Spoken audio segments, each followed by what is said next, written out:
Can I just say one thing firstly? I love the name Eat, Sleep, Boxing, Repeat. Welcome back to ESBR Boxing's YouTube channel in partnership with sharpbetting.co.uk, your home for betting tips and analysis. Owen, good to be joined by you. Wasn't necessarily expecting to speak to you this evening, but yeah, we've had a big announcement, big news. We are hearing news that Jake Paul versus Carl Froch is on, the former YouTuber turned pro boxer against the former world champion Carl Froch, who's been retired for over 10 years now.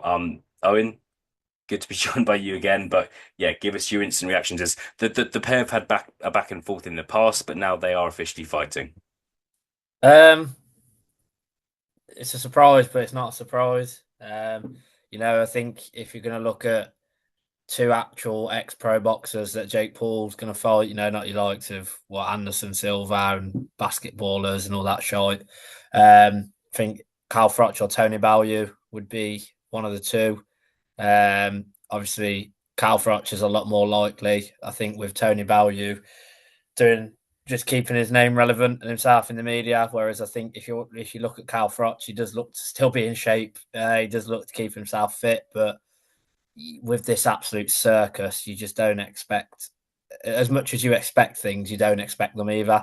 I think for Carl Froch, he says in the past he'll give a purse to charity. So we'll see with this one, because I'm sure it's going to be a nice 7-figure sum to his bank account. So we'll see. But yeah, shocked but not shocked. But hopefully the actual Carl Froch comes out on the night and puts an end to all of this. Yeah, for sure. And I think, look, it's about money, isn't it? I think if you had said 3, 4 years ago when Jake Paul got into boxing, he was going to be fighting Mike Tyson, nobody would have believed you, but it happened, and Mike Tyson got paid very, very, very well for that fight. Possibly the same with the likes of Nate Diaz, Anderson Silva, but again, it comes down to money, and perhaps it was a paycheck that Carl Froch couldn't. Yeah, was too temptatious for him. I've got a couple of questions for you. And legacy wise, does this damage Carl Froch's legacy? One of top British fighter, had that iconic fight against George Groves at Wembley Stadium, which he won, of course.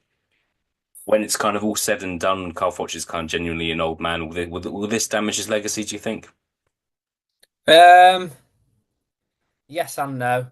I think yes, because you look at if we look at it in two ways. I think on paper and then off paper. On paper, yes, because if you look at Carl Froch's CV, even fights that he's lost, he's been in there. Some of the fighters he's been in there. He's got one of the best CVs I've seen from a fighter of this country.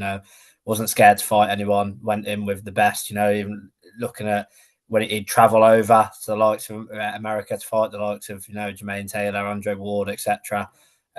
So on paper, yes, because you're going from the likes of Mikhail Keslad, Jermaine Taylor, Andre Ward to Jake Paul. I think it's pretty embarrassing on paper to even have his name, because it will be licensed, it will go on a pro record. So from that aspect, but then in terms of actually off paper and in the ring, if he does what he says he does and does what I fully well expect him to do, and goes in there, actually takes it to Jake Paul and chins him, then he's a hero to a new generation of boxing fans that never got to see the Carl Froch in his prime, and get to see him put an end to the circus in a sense that is Jake Paul. So I think on paper it harms his legacy from CV purposes, but I think off paper, if he chins Jake Paul, he's got a whole new generation of fans. Yeah, for sure. I think one thing about this fight as well is that we've seen kind of the code get cracked with Jake Paul. We've seen him lose to Tommy Fury,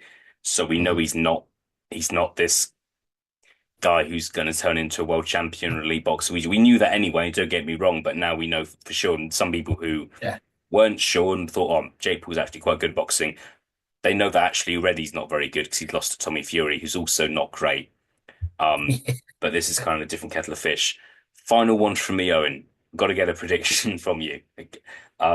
Didn't think I'd be asking you this, but yeah, Jake Paul, 40, 48, 47, 48-year-old Carl Froch, retired for 11 years.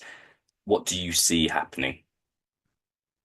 I only see a Carl Froch knockout. I've stood on that hill for a long time. I know I mentioned Balyu as well. I think the likes of Froch, Balyu. I mean, 11 years is a long time, but he clearly still trains. He clearly still keeps himself in shape. He's an old man in terms of the sport, but he's not an old man that Jake Paul's been fighting. 60-year-old Mike Tyson, etc.